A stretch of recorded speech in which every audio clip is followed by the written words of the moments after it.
Hi everyone and welcome to a new video. This one is all about making Snow's white shirt underneath the jacket and the rest of my Snow cosplay. So I've got a whole video series already up on my channel about making this, and this is part 6. So if you'd like to check out any of the other videos on how I made pretty much everything else of this cosplay, I'll link those in the description box below. Anyway, on to how I made the shirt. I used a lightweight white cotton and I folded it in half and half once again and used an existing shirt from my closet as a guide to cut out this pattern.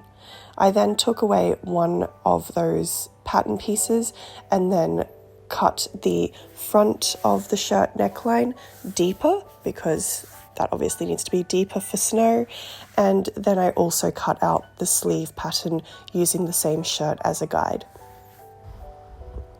I also cut out some bias binding just because I knew that I would need this at a later stage.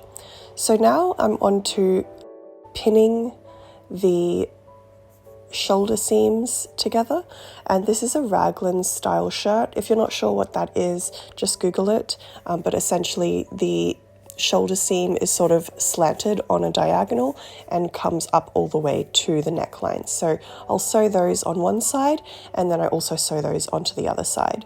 And usually I would use French seams for this since I don't have a serger, but because this cotton doesn't tend to fray too much, I just decided to zigzag stitch the raw edges so they wouldn't fray. So here you can see those shoulder seams, as I'm calling them, are now sewn. And now what I need to do is close up the sides and the side of the arm as well. And here's a close-up of what the zigzag stitching looks like. And this has already been through the wash once and it's held up pretty well. So I'm very happy with the durability of this top so far. Next, I need to gather down the neckline. Hers is quite gathered along the front and also I assume on the back as well. So for this I put my thread length to 5 and the tension to 2, and I also hold with my right hand at the thread, and I hold that just with a little bit of tension, so when I sew it, it will gather the fabric like so. And I make sure to leave a bit of space at the end of the threads just so I can gather that to my liking. I wasn't happy with the neckline at this point. It was still too far up, so I wanted to cut it deeper. So that's exactly what I did and what you can see here.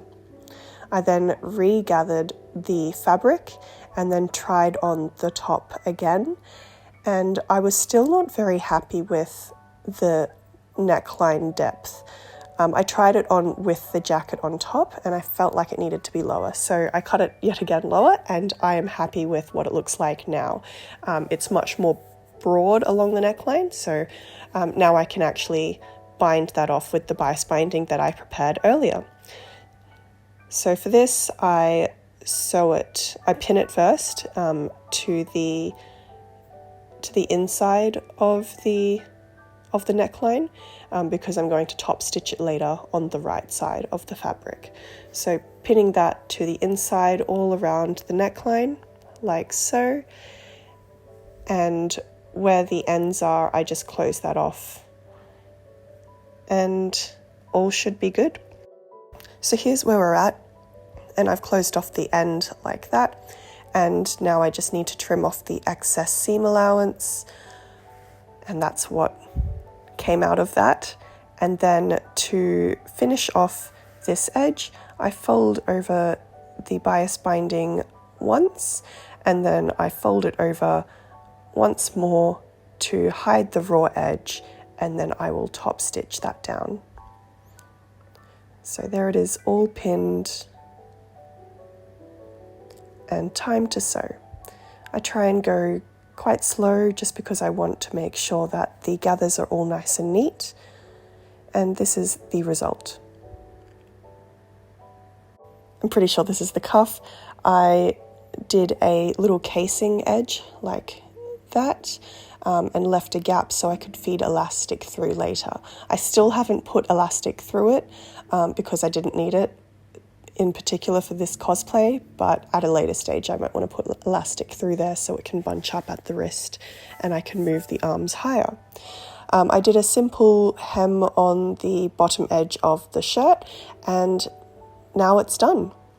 So this was nice and simple, nice and easy to put together. And this is what it looks like on the dress form. And there's the back. The back neckline is a bit higher, didn't need to be as deep, and I also had the back hemline a bit lower as well. And this is what it looks like with the rest of the cosplay, the bodice and the belt, and also the skirt panels. There are still a few other elements that I haven't got here on the mannequin. Oh, here's the boys' cosplay, and here's what it looks like on me. There are still a few minor things that I needed to do at this point, but I wanted to just try it on to see what it was all looking like. So this is the very first try on in my dream cosplay. I was super happy with it. Obviously, some minor adjustments needed with the pants to take those in. I needed to add a hook and eye at the bodice and also add the eyelets on the arms. But overall, as you can tell, I was pretty chuffed with how this turned out.